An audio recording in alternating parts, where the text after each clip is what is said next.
ever, if ever, ever since, ever so, ever such, ever after। তো ever এবং ever related বিভিন্ন phrase আমরা কোথায় কিভাবে ইউজ করে বিভিন্ন ধরনের সেন্টেন্স সহজে একে অপরকে ইংলিশে বলতে পারি তা আজকের ক্লাসের মাধ্যমে আমরা দেখে নেব। তো welcome everybody, welcome to my channel টুসুস ইংলিশ কোচিং। সবাইকে আমরা প্রথম থেকে ক্লাসটি মনোযোগ সহকারে করতে আজকে যারা চ্যানেলে প্রথম আছো এবং এখন অবধি চ্যানেলটিকে যারা সাবস্ক্রাইব করনি তারা অবশ্যই চ্যানেলটিকে সাবস্ক্রাইব করে প্রতিনিয়ত এই ধরনের ইম্পর্টেন্ট ক্লাস করতে থাকো। তো চলো আজকে ক্লাস শুরু করা যাক এবং এভার রিলেটেড বিভিন্ন ফ্রেজ আমরা কোথায় কিভাবে ব্যবহার করতে পারি সেটি আমরা শিখে নিই। তো দেখো এভার, এভার মানে কখনো, এই অ্যাডভার্বটি আমরা কোথায় কিভাবে ব্যবহার করব তো এক্সাম্পলের মাধ্যমে তোমাদের কাছে ক্লিয়ার হয়ে যাবে। তো দেখো, have you ever gone to Kashmir? তুমি কি কখনো কাশ্মীরে গিয়েছো? তো দেখো এখানে এভার শব্দটি আমরা ব্যবহার করলাম এবং যেখানে মেইন ভার্ব এবং হেল্পিং ভার্ব থাকবে, দেখো এখানে হ্যাভ এবং গন আছে, তো গন এখানে মেইন ভার্ব। তো এখানে দেখো থার্ড ফর্ম ব্যবহৃত হচ্ছে গো এন্ড গন, তার আগে কিন্তু এভার শব্দটি ব্যবহার হয়েছে যে তুমি কি কখনো কাশ্মীরে গেছো। তো সেই ক্ষেত্রে কখনো অর্থে আমরা কি ব্যবহার করব? এভার। পরেরটি দেখো, do you ever dream about achieving your goal? তুমি কখনো তোমার লক্ষ্য পূরণের স্বপ্ন দেখো? তো দেখো, ডু ইউ এভার ড্রিম, তুমি কি কখনো স্বপ্ন দেখো? তো দেখো এই যে স্বপ্ন দেখা ড্রিম, তার পূর্বে কিন্তু আমরা এভার কখনো শব্দটিকে প্লেস করে এই ধরনের সেন্টেন্স কিন্তু আমরা একে অপরকে বলতে পারি। পরের সেন্টেন্সটি দেখো যেখানে ফ্রেজ ব্যবহৃত হচ্ছে ইফ এভার। ইফ এভার আমরা কখন ব্যবহার করব?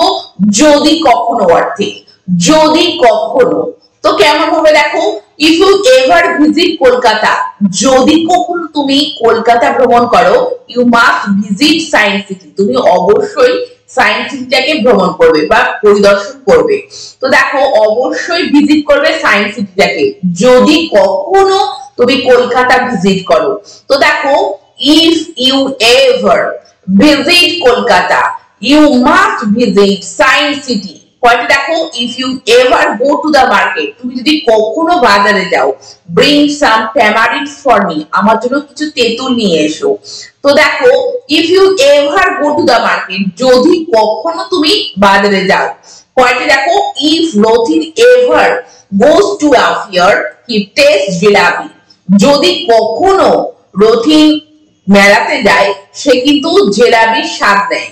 তো দেখো প্রত্যেকটি ক্ষেত্রে ইফ এবং এভারের মাঝখানে আমরা সাবজেক্টকে প্লেস করতে পারি। দেখো, if Rathin ever, if you ever, if you ever visit Kolkata. তো দেখো এইভাবে কিন্তু কোন সেন্টেন্স ইফ এভার অর্থাৎ যদি কখনো অর্থে আমরা কিন্তু কি ব্যবহার করতে পারি?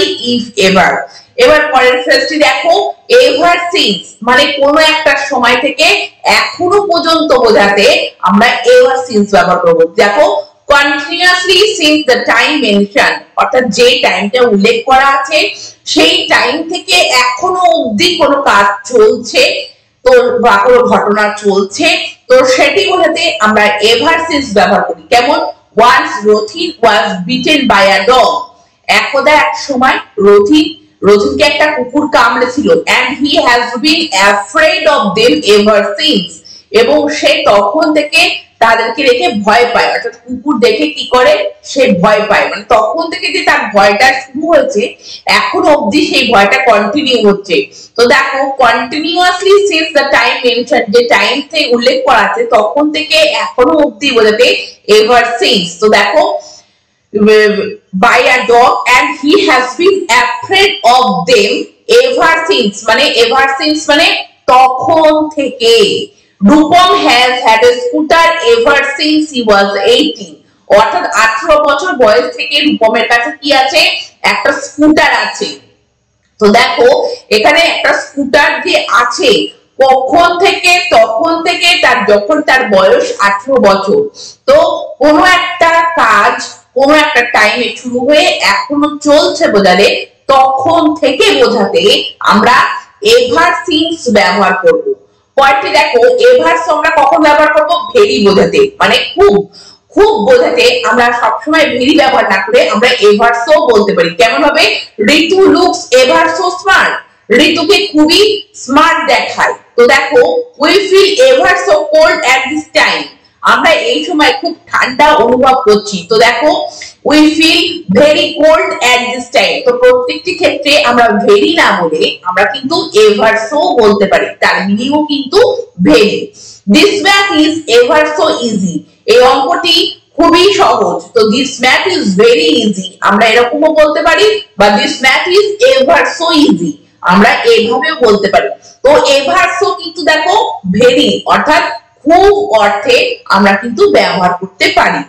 পরের ফ্রেজটি দেখো এভার সাচ, এভার সাচ মানে রিয়েলি, সত্যিকারে, সত্যিকারে আমরা রিয়েলি বারবার না বলে আমরা বলতে পারি এভার সাচ। তো দেখো Ritama is ever such a nice woman, Ritama সত্যিকারেরই একজন সুন্দর মহিলা, সুন্দরী মহিলা। তো দেখো ever such a nice woman, তো দেখো রিয়েলি এ নাইস ওম্যান, তো সেটি না বলে আমরা কিন্তু এভার সাচ বলতে পারি।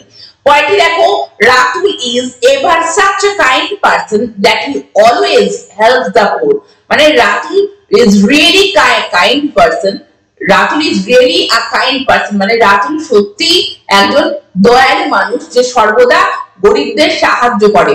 তো দেখো এই যে এভার সাচ মানে রিয়েলি এ কাইন্ড পারসন, তো রিয়েলি সবসময় না বলে আমরা কিন্তু এভার রেটেড এভার সাচ কিন্তু বলতে পারি। পরেরটি দেখো এভার আফটার বা ফর এভার মানে চিরকালের মতো বা বরাবরের মতো।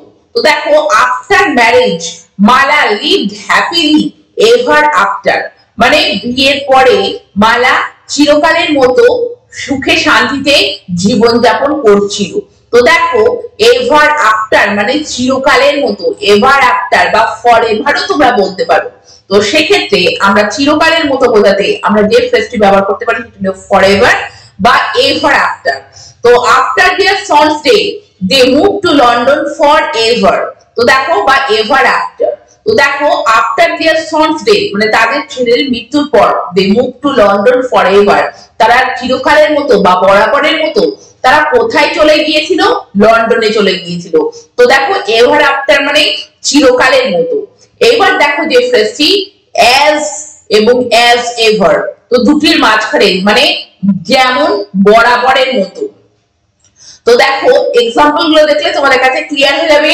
Do not drive your car on that road, ওই রাস্তায় তোমার গাড়ি চালিও না। It is as busy as ever, মানে এটা বরাবরের মতো কি ব্যস্ততম একটা রাস্তা। It is as busy as ever. তো দেখো এই যে অ্যাজ এবং অ্যাজ এভার এর মাঝখানে কোন একটা অ্যাডজেক্টিভ প্লেস আমরা করেছি যে অ্যাজ বিজি অ্যাজ এভার, মানে এটি বরাবরের মতো কি ব্যস্ততম একটা রাস্তা। তারপর দেখো ডোন্ট বিলিভ হার ওয়ার্ড, তার কথায় বিশ্বাস করো না। She is as cunning as ever, মানে তিনি বা সে বরাবরের মতো ধূর্ত। তো দেখো এই যে অ্যাজ কানিং অ্যাজ এভার, তো দেখো অ্যাজ এবং অ্যাজ এভার এর মাঝখানে একটি অ্যাডজেক্টিভ প্লেস করা হয়েছে যেটির মাধ্যমে বোঝানো হচ্ছে যে কোনো কিছুর একটা ক্যারেক্টার বা কারোর একটা কোনো ক্যারেক্টার বা কোনো কিছুর একটা বৈশিষ্ট্য। তো সেক্ষেত্রে মানে বরাবরের মতো বোঝাতে আমরা অ্যাজ এবং অ্যাজ এভার এইরকম করে একটা সেন্টেন্স কিন্তু আমরা লিখতে পারি যে ডোন্ট বিলিভ হার ওয়ার্ড, তার কথায় বিশ্বাস করো না। সি ইজ কানিং, সে ধূর্ত। অ্যাজ কানিং অ্যাজ এভার মানে বরাবরের মতো সে ধূর্ত। তো তোমরা দেখলে যে আমরা এভার রিলেটেড কত ধরনের ফ্রেজ এবং এভার কোথায় কিভাবে ব্যবহার করে বিভিন্ন ধরনের সেন্টেন্স সহজে একে অপরকে ইংলিশে বলতে পারো। তো তোমরা এই ধরনের সেন্টেন্স এবং ফ্রেজ ব্যবহার করে একে অপরের সাথে কথোপকথন করো এবং চ্যানেলটিকে সাবস্ক্রাইব রেখে প্রতিনিয়ত এই ধরনের ইম্পর্টেন্ট ক্লাস করতে থাকো। Thank you very much, thank you for watching this video.